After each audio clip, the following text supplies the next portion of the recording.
Hey there, farmers. You may remember on previous episodes of the CKAL edition of these YouTube videos, we talked about the rule of threes, and then we also talked about and built a shelter. And the shelter's all kind of nitty-gritty and not always the fun one to do, but today we are going to do the fun one, and that is we're going to teach you how to make fire. Okay, so back to our rule of threes. You can't live 3 hours without a shelter. You can't live 3 days without water. Okay, so fire becomes really important because it is a way to help purify water. It is also a way to help address the next rule of 3 weeks without food, so you can actually cook food. But one of the other really important aspects of fire is it gives us warmth when we really need it. It also gives us comfort and makes us feel a little bit of security. So we're going to I'm going to teach you how to make a fire today. Before we get that way though, I want to stress that like all of these skills, it takes a lot of practice before you're actually able to become proficient at them. And that does not mean playing with matches or playing with fire is practice, okay? So you should have an adult with you if you're actually learning how to start a fire with matches or with a lighter or anything like that. You certainly don't want to practice lighting fires or matches indoors by any means. You want to be outside where it's safe and have a competent adult with you as you start.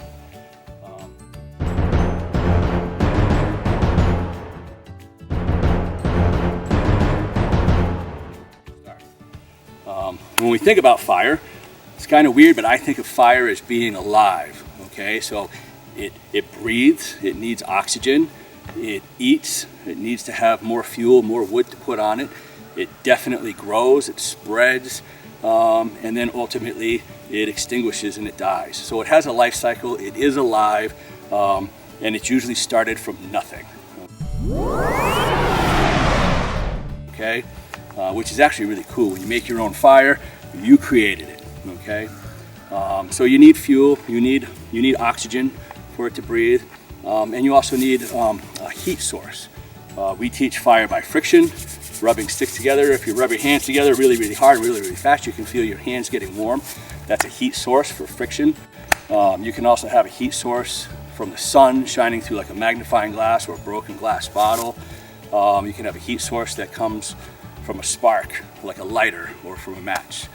So today we're actually going to make a primitive fire using a flint and steel.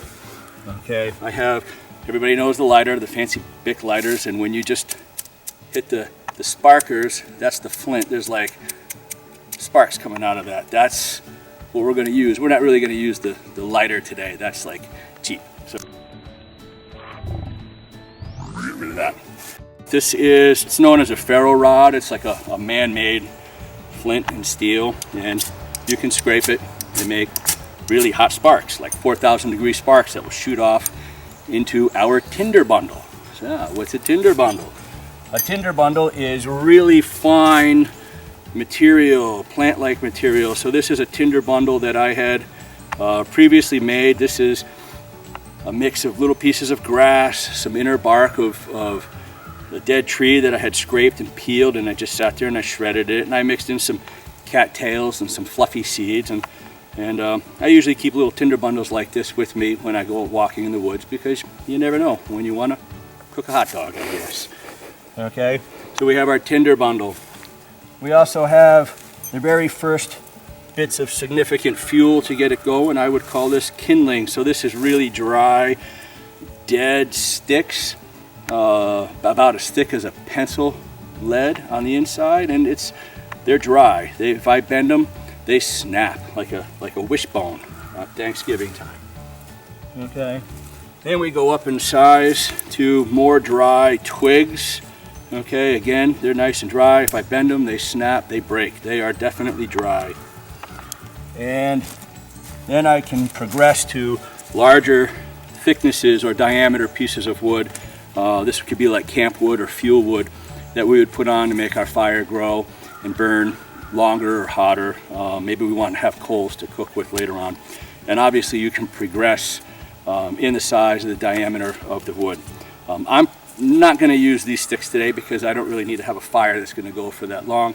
I'm just going to go with this little stuff to demonstrate the way the stuff works. All right. Really important, I suggest that when you're practicing, collect enough of this stuff that you need to be successful. Okay, you don't want to start off with just a little bit of tinder or one match and have it go off, and then we become discouraged if we don't try. So gather up enough to make yourself feel successful.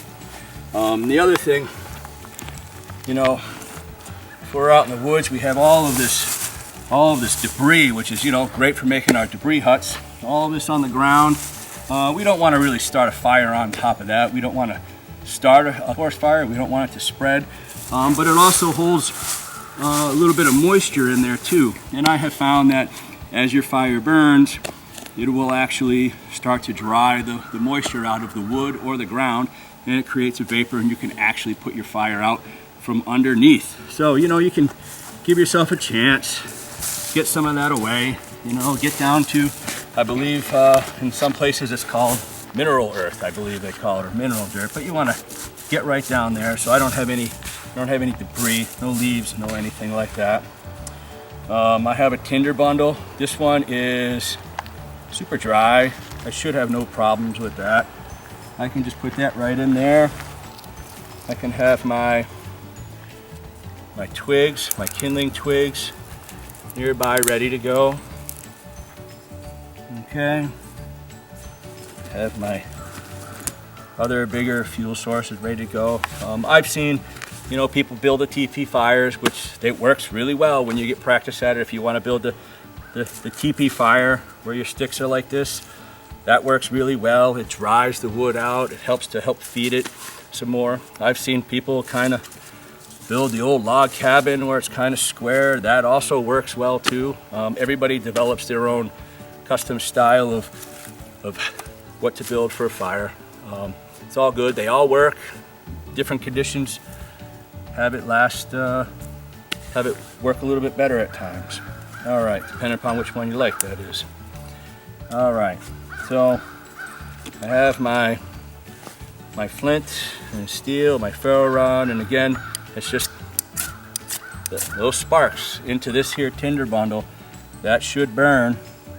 Okay, and we can get the twigs on there. Oh, I forgot, Molly, I forgot. I have my birch bark. Here in New England, we have white birch. White birch is pretty well known everywhere, you know. Paper birch, they make canoes out of it a long time ago. This has a wonderful ability to start fires even if it's wet, even if it's off of the tree. So I have some, I stuck it in the cup here just to prove my point. You know, I can peel it up this way, make it really thin. I've also found that if you have a knife or a sharp rock,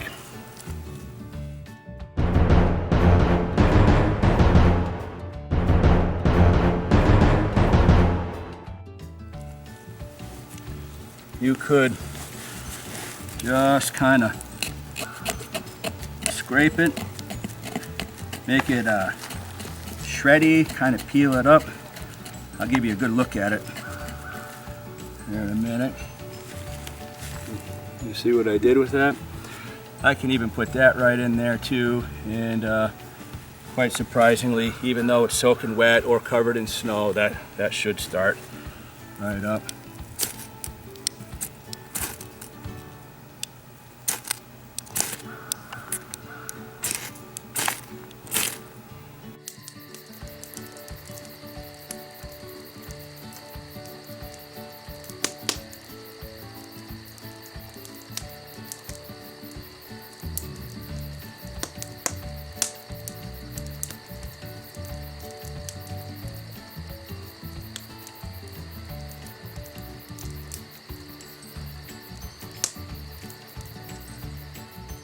So that's it.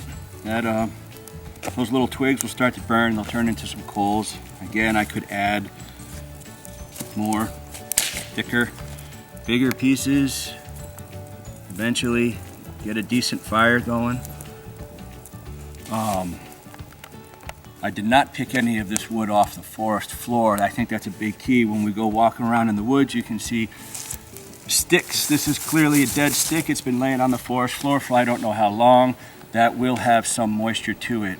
If you actually pay attention, use awareness while you walk through the woods. You'll see that there are plenty of dead sticks coming off of trees that had fallen over, but they're not quite on the ground, so they don't soak up any ground moisture. There are always dead sticks coming off of, dead branches coming off of trees that are right there in the forest. You can just give them a little pull. It's kind of like an apple, you know, an apple, you give it a little tug, it pops off, it's ready. The little branch, give it a little pop, it'll pop right off if it's ready, if it's dry. So that's the stuff that you're looking for. You give yourself a chance, get some nice dry wood. Takes practice. So yeah, I had the lighter, I had the ferro rod with the striker. There's another cool version of it too. This little thing right here it works pretty well. I could just make sparks very simply with one hand. So that's it. Bushcraft fire making. Really important to practice, really important to be safe with it. And you never, ever, ever want to leave a fire of any sort, whether it's a candle or a campfire like this, unattended. So before I venture off to go on to the next endeavor, I am going to make sure that this is completely out, as in cold to the touch out. It's not going to be warm. Can't take the chance of ruining our resources with carelessness.